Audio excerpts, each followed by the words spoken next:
Oh, God, I love this song, and I love it when amateurs sing the lyrics. But I hate baseball cards. Yo, who the f is MattCMG? Hey, bro, we going nutso mode on this one, bro. You know what I'm saying, man? Hey, yo. Hey, paisanos, it's me, MattCMG, and today let's talk about cover songs. Little thing about me is I have this little game that I like to play with myself. Hey, yo. Not play with myself, you fucking freakazoids. I don't really have a name for it, but I guess you could call it the cover game, where I will pick a song, say for example, Ba With Da Ba by Kid Rock. I'll search for the song title and then cover, and then count how many results from the top one it takes me to get to an actual good cover. I don't know if I explained that well, but you get the idea. Now you might be thinking, hey Matt, that sounds kinda mean. I think you are mean and gay. And you know what? Yeah, you're right. But I am a dick because I care. We scare. Because we care. Put the Monsters Inc. thing there. I love cover songs. I think it is super interesting to hear how one artist interprets and changes another artist's song and makes it their own.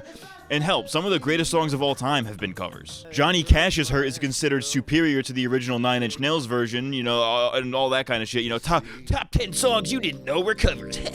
Whoa. Welcome to WatchMojo.com. I'm gay. Watch Mojo, more like Watch Homo. But this got me to thinking, what are the songs that are impossible to cover? Whether it be because of a singer having too unique of a voice to replicate, people misunderstanding the meaning of a song, or some other third thing, there are some songs out there where you simply just cannot top the original. So today we'll be highlighting a few songs that, in my opinion, cannot, or in some cases should not, be covered. So smash that motherfucking like button, or I'll cover your face in your own blood! And let's get into it. Shout out Reddit. So let's start this one off with a question. What do Batman, Always Sunny, and Community all have in common? If your answer was Kiss from a Rose by Seal, then you're correct. Here's your prize. It's a tiny version of me. I want you to have it. Originally made for the film Batman Forever, R.I.P. Val Kilmer, I think he was the one that was in that. Kiss from a Rose has become an iconic song, being used in numerous movies and TV shows over the years, and of course, has a lot of covers of it out there. While this is definitely one of the least egregious examples in this video, it's more so my autistic little nitpicks, there are a few things that I think that covers of this song get wrong. While a lot of the popular covers of it out there are entirely serviceable, I feel like the thing that makes that song impactful is the chorus. You know, the original hits so hard because Seal really hits those notes hard, like, baby, I can mail you to a dick from my bros, I am gay, ooh. No, it's really in the baby and the ooh, you know what I'm saying? I can't sing, by the way. However, a lot of the covers that I've seen don't seem to give those lines the impact that I feel that they should have, you know? Most people just kind of sing them just as softly as they do the rest of the song, and it kind of doesn't hit as hard. Again, this is a pretty tame example, just my autistic little nitpicks, but if you're gonna cover Kiss from a Rose, you gotta go all in with it, you know what I'm saying? Welcome to penis.org. I'm your host, Reginald Penis. I love cock. I'm gay. Moving on, I have never in my entire life ever met a person who does not like Paramore. I'm sure those people exist, but I've never met them, and quite frankly, don't want to. I'm a pretty big Paramore fan, and if you have heard any Paramore song whatsoever, then you'll know that Hayley Williams has one of the most iconic voices out there. The notes that this woman is able to hit, even after almost 20 years of doing this, is nothing short of impressive. Like, even if you're a weird, psychotic freak who doesn't like Paramore, you still gotta admit she's pretty talented. And that is an understatement, skibbity. But because her voice is so unique, it's also kinda hard to replicate, which is why, in my opinion,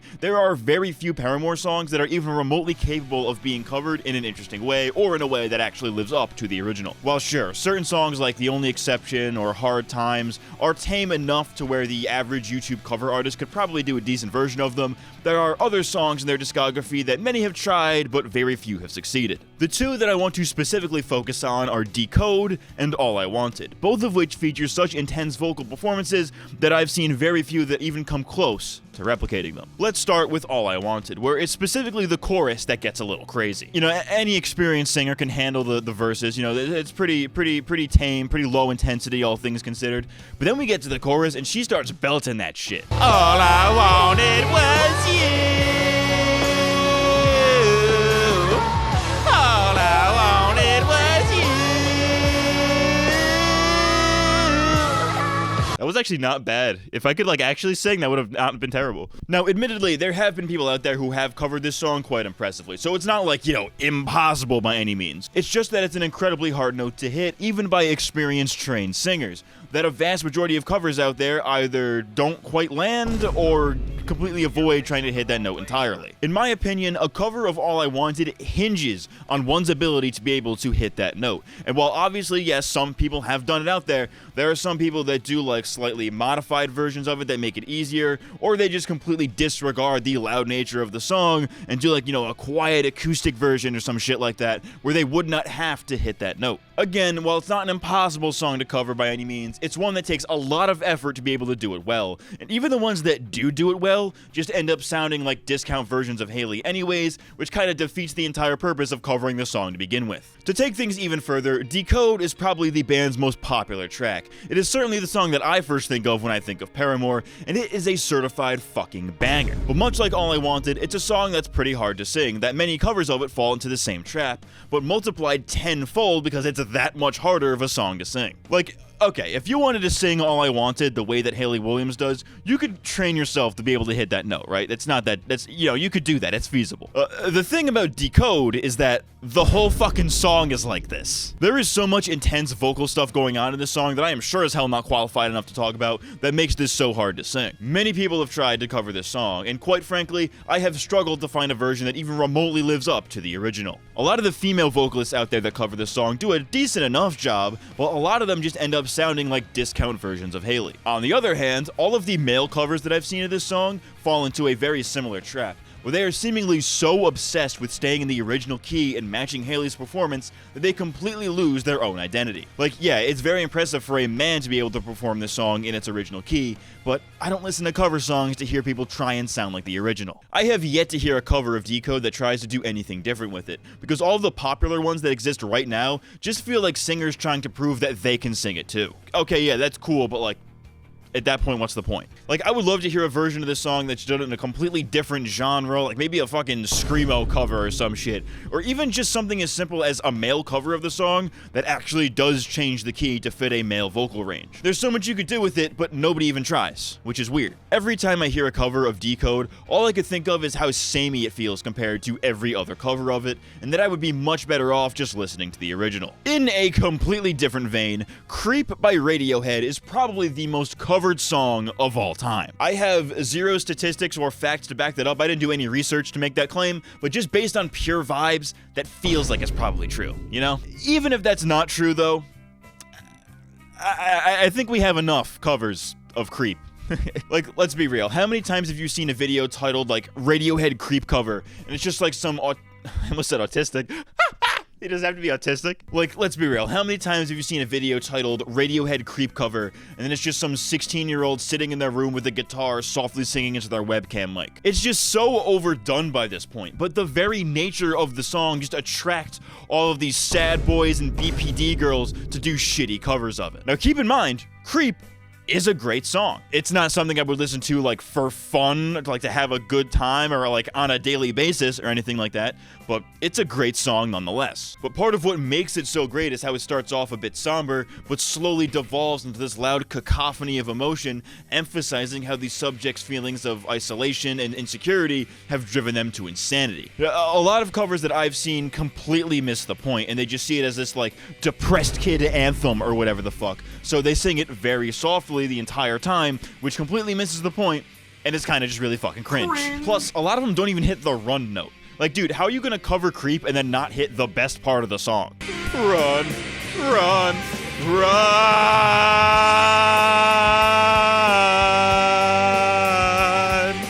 I'm gay.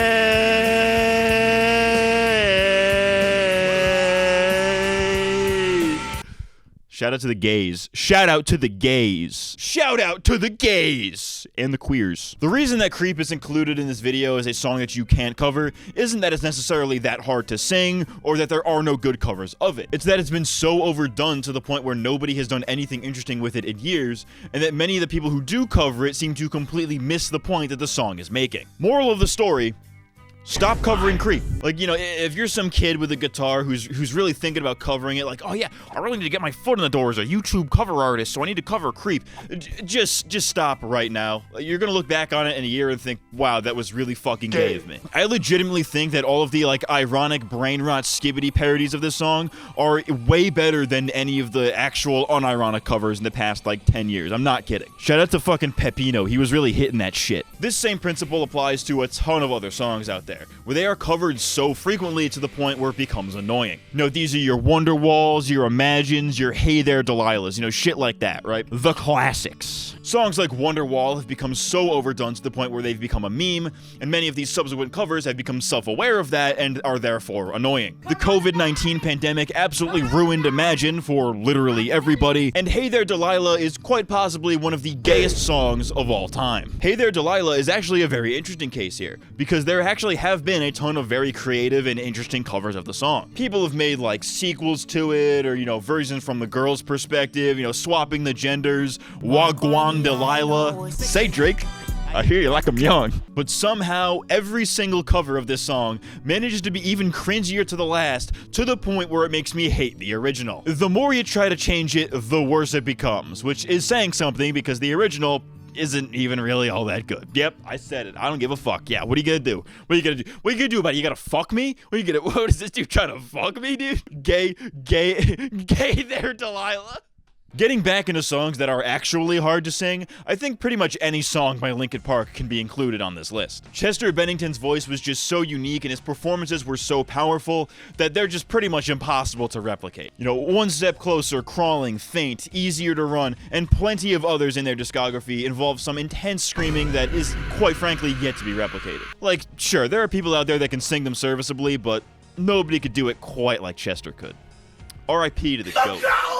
Shout out to Suicide. If Chester Bennington heard the Logic Suicide song, he wouldn't have done it. In the process of writing this video, Linkin Park unveiled their new lead singer, Emily Armstrong, and have since released an album. And honestly, I think she does a pretty good job at matching Chester's energy. I liked Emily when she was first unveiled, but I think the thing that really sold me on her was her 15-second scream from Heavy as the Crown, which is just 2 seconds short of Chester's iconic 17-second scream in Given Up. Again, the 17-second scream is one of those things where, yeah, sure, some people have been able to do it, but nobody could do it quite like Chester could. And this motherfucker used to do this one live, which is insane. Now, as you guys have probably noticed throughout this video, I am no singer. My musical knowledge is very bad. I'm stupid, actually, when it comes to this shit. However, I did actually try the 17-second scream for a gay parody that I did on my second channel. Go sub to the second channel, by the way.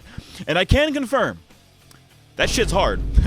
That shit's hard to do. I literally spent an entire day just trying to train myself to hit that 17-second scream and just hold it for that long, and I still couldn't even fucking do it. Like, dude, I probably did lasting damage to my vocal cords just trying this. Like, it's probably fucked up. The version that you hear in my gay parody is actually like 2 or 3 takes layered on top of each other, because that was the only way that I could get it to sound good. Like, that's... what are we doing? I'm fucking bad! I suck his penis, take his dick, 'cause I am gay. I think this very same principle can apply to a lot of other, like, metal and new metal, even, like, fucking, you know, deathcore type shit, where screaming is, like, a common thing, because, you know, a lot of anybody can scream sing, quote unquote, but not a lot of people know how to actually do it well. It takes a lot of training and practice to be able to properly do vocal fries safely and make it sound good. So I commend anybody who is able to actually do it. Scream singing is one thing. Making weird-ass fucking noises is another ballpark entirely. I could think of a million different examples of this. You know, any Korn song, any Disturbed song, any song where like weird-ass vocalizations are the norm. Not many people out there can do the Freak on a Leash noises and make it not sound cringe. Sounds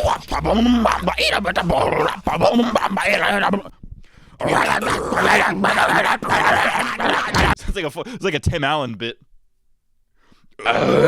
One of my favorite genres of video out there are videos of people trying to sing Down with the Sickness by Disturbed at like a karaoke bar or whatever, and then absolutely whiffing the ooh-wah. I already see, I can't even do it. Ooh-wah. Ooh-wah. Down with the Sickness is just generally a really uncomfortable song to perform in any capacity because of the fucking, like, you know, parental abuse mental breakdown at the end. Like, you can't hit that and then not turn the entire fucking room uncomfortable, you know? That pussy got me disturbed. They thought I was David Draymond. Oh, Free Palestine, fuck Israel. Now, I don't want this video to just be like, oh, these songs are hard to sing, or the original singer's voice is too unique, because, you know, at the end of the day, that's kind of a general blanket statement. You could probably apply that same logic to any popular artist out there. So, let's move on to something else. So far, I have been talking about proper singers. You know, people that can actually sing a song and hold a fucking note. But what about rappers? I'm not a rapper. Hip-hop is typically not a genre that people bother to cover for one reason or another, which is entirely reasonable given the nature of the genre, but is also a little bit weird considering how rap is much more accessible to the average person than actually singing is.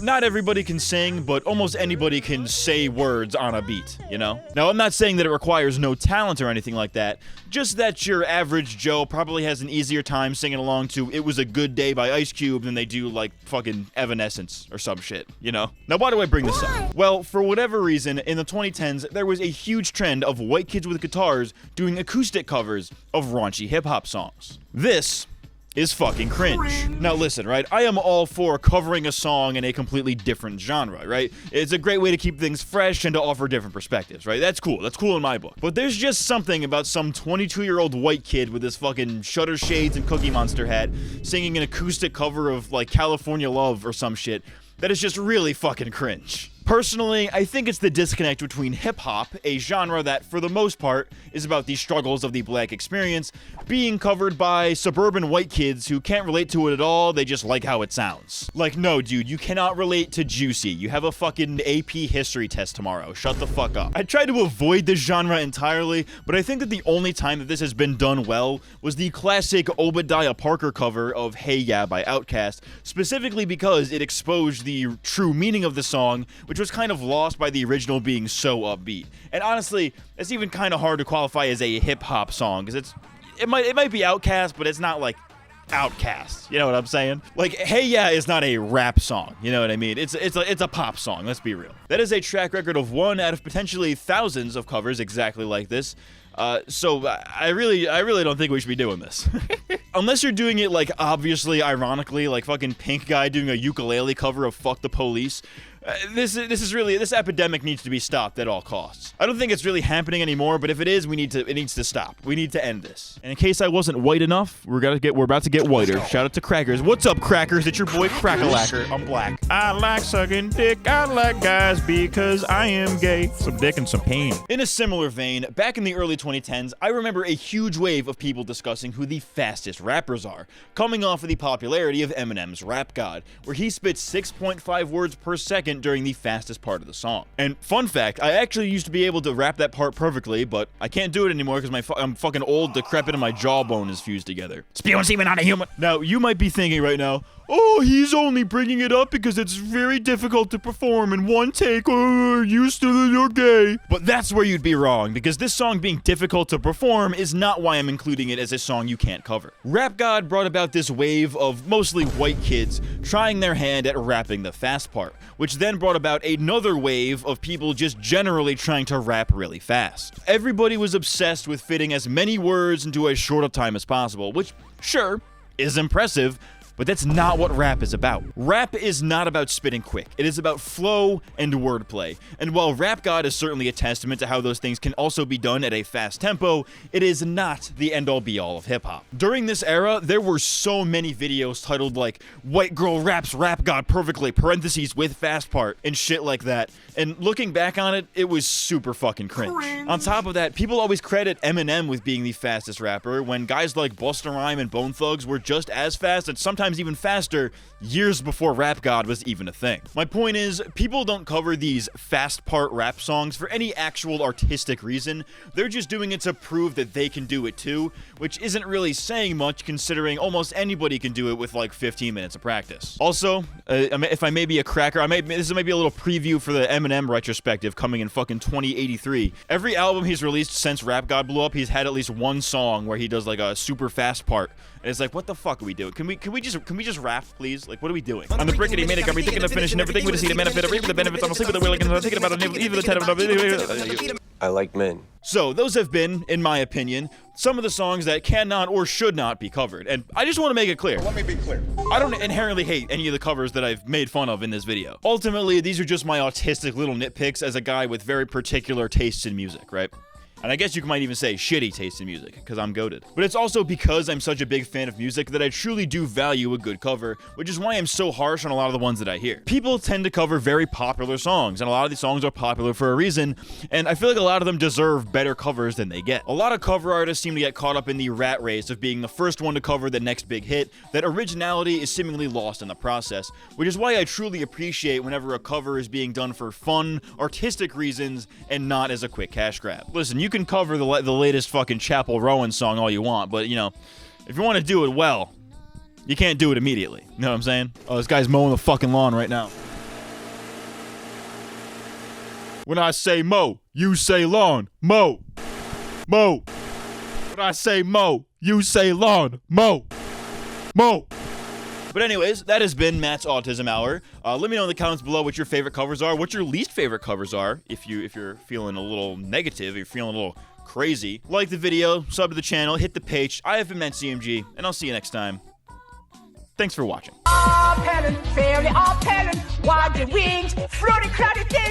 She's in love with who I am. Back in high school, I didn't have too many friends. Now I got a crew and we be hanging at the clam. Peter is the man, but I'm not a fan of Glenn, cause he humped my ex-wife. Yeah, my ex-wife. My ex-wife slept in that night. Knock, no more lights. Sleepy like a hollow man. Let's get some pussy tonight.